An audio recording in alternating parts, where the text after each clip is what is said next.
both, sir, on the stage, please.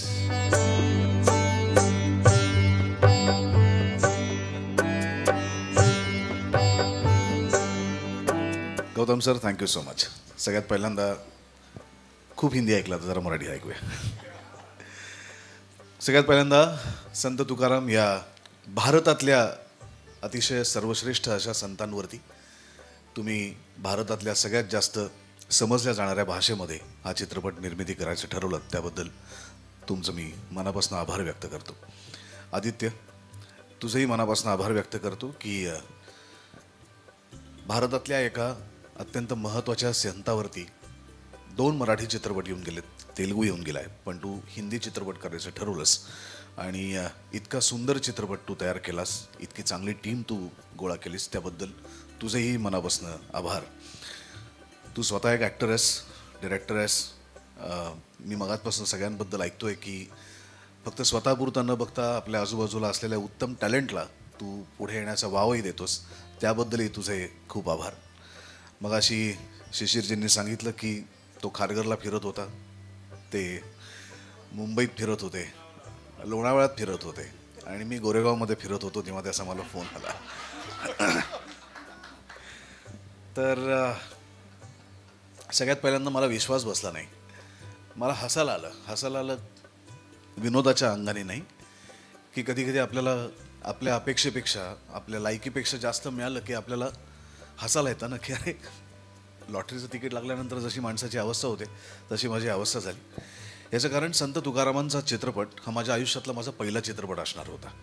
माझ्या करिअरची सुरुवात संत तुकाराम या सिनेमाने होणार होती, जो त्या काळी लिहिला होता विजय तेंडुलकर यांनी, आणि गोगी आनंद नावाचे हिंदीतले खूप मोठे डिरेक्टर तो सिनेमा डिरेक्ट करणार होते. चित्रपट मराठीच होता, पण माझा पहिला चित्रपट असणार होता.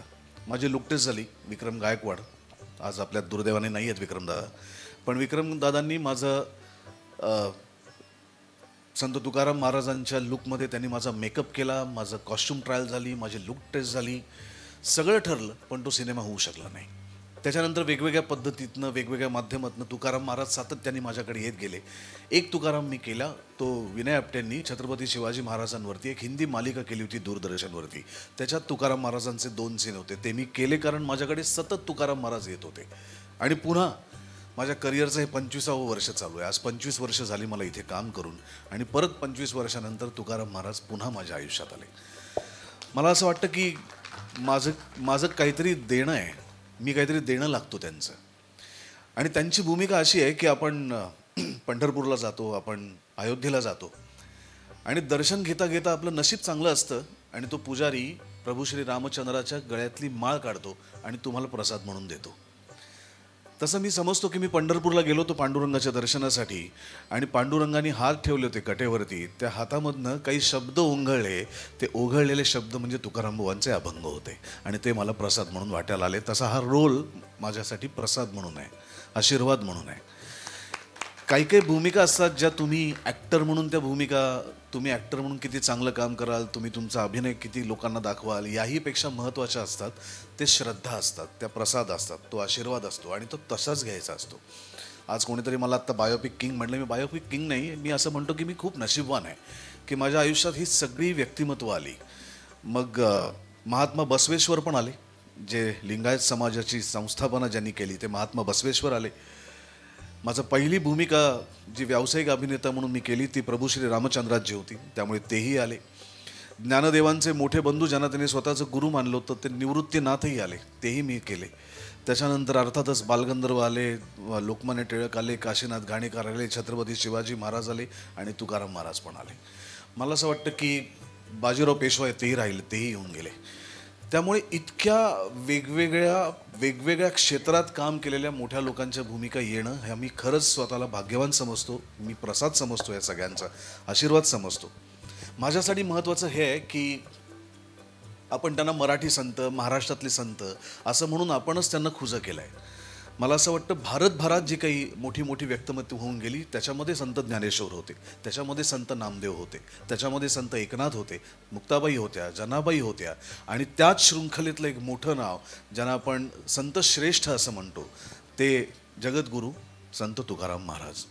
आणि ते फक्त महाराष्ट्रापुरते मर्यादित नाही आहेत, ते फक्त मराठीपुरते मर्यादित नाही आहेत, तर ते खऱ्या अर्थाने भारताचे संत आहेत.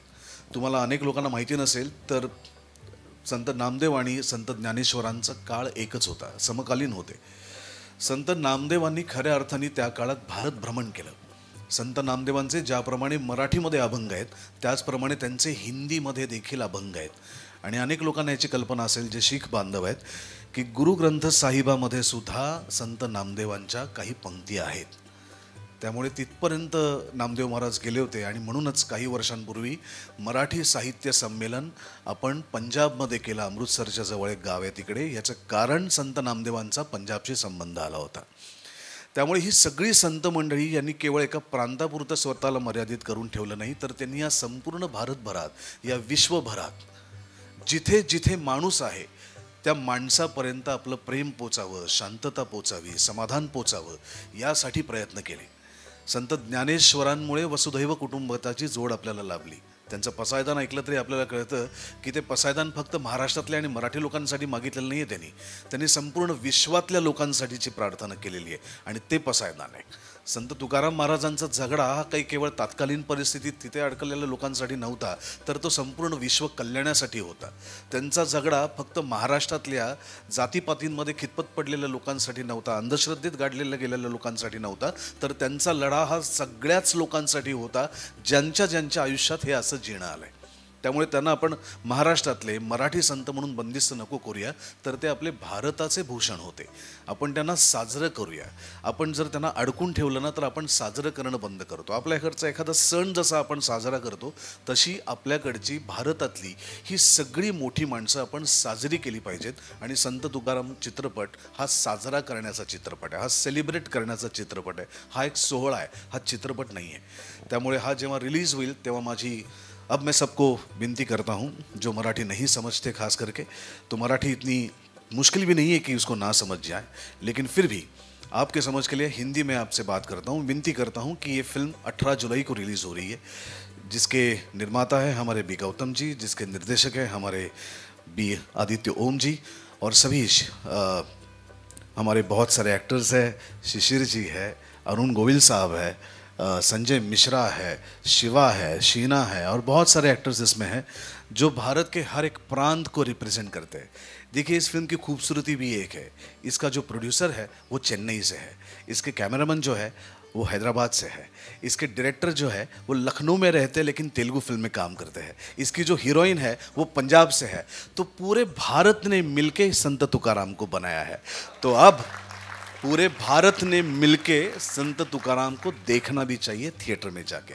बस विनती इतनी है कि 18 जुलाई को सिनेमा रिलीज़ हो रहा है, आप ज़रूर जाइए और मेरा और इन सभी एक्टर्स का काम देखने के लिए, संत तुकाराम जी का चरित्र देखने के लिए सिनेमाघरों में जाइए. धन्यवाद. जय हिंद. सुबोध सर को अभी मैं 1 मिनट नहीं बोलने दूंगा.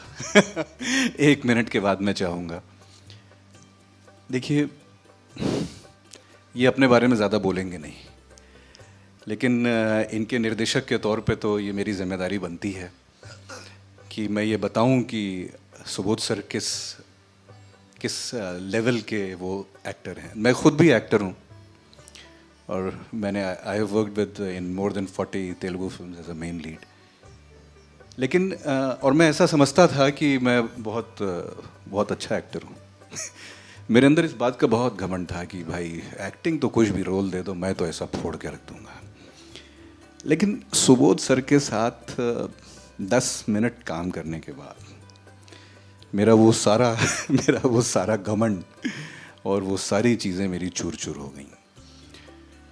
सुबोध सर एक अपने आप में, इसलिए नहीं कि इन्होंने हमारी फिल्म में काम किया और इसलिए भी नहीं कि आगे हम हमेशा काम करेंगे. सुबोध सर अपने आप में एक संपूर्ण अभिनेता है और ही is a complete actor, he is a singer also. ये खुद भी एक बहुत मजे हुए निर्देशक हैं. और कभी कभी मुझे लगता है, हालांकि he is a living legend, कभी कभी मुझे ऐसा लगता भी है कि हमारी हिंदी सिनेमा और ख़ासकर बॉलीवुड हमारे कुछ लिविंग लेजेंड्स को जो जगह देनी चाहिए शायद धीरे धीरे करके वो जगह देगी. मैं जब सुबोध सर से पहली बार मिला तो मैंने कहा कि सर मैं आपको जब भी देखता हूँ और मैंने आपका जब भी काम देखा तो मुझे संजीव कुमार साहब की याद आती है, और मुझे लगता है कि आप उस लेवल या उससे भी ऊपर के एक एक्टर हैं। और मेरे लिए तो ये पूरी जर्नी सीखने की भी थी, और मैं आपको बताऊं मुझे सुबोध सर को कुछ भी नहीं कहना पड़ता था। अगर टेक्निकल वजह से रीटेक भी हो रहा है तो सपोज़ 3 रीटेक हो गए तो बिना ग्लिसरीन यूज़ किए सुबोध सर की आंखों में आंसू तीनों टेक में आ जाते थे। तीनों टेक में आ जाते थे। और गानों में क्या भाव है वो मैं क्या बताऊं, मतलब उनके अभिनय के बारे में।